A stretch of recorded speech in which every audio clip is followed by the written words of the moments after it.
Hey guys, and welcome back. Today I'm going to do this colorful ombre and nail stamp design.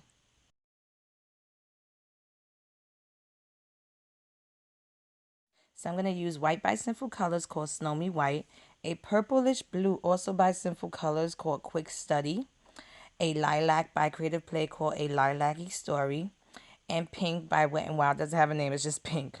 So I'm going to apply all those colors onto a clean makeup sponge. And I'm not doing a regular ombre design. I'm just applying the colors on different spots of the sponge. Just a really fun design. It's abstract. It's cool. And the colors just look really nice once you do it. Something about it just gives it a different, unique look. Now, as you can see, I applied that on white polish, and I did that because I want the colors to pop. Now, this took me a while because the colors are very light. These are like kind of pastel colors, so it took a while for it to grab on, but once it did, I love the finished results of it. But it's going to take you a while if you use these colors, so, but you can use any color combos that you want. And I just applied it onto my nails, and I love, like I said, I love the finished look of it. It's unique and it's cool.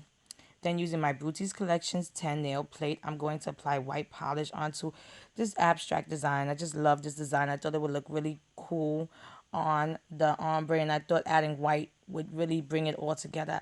Black, I don't know about black so much. I just thought the lightness just really looked cool.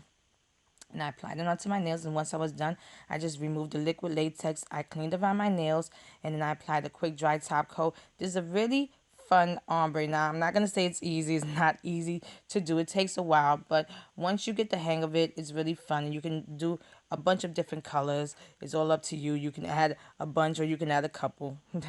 And here's the finished look. If you like this video, please give it a thumbs up. Subscribe to my channel to get updates when I upload new videos. And check out my Instagram at Funwithmynails to see more of my nail art. Thanks so much for watching. See you next time.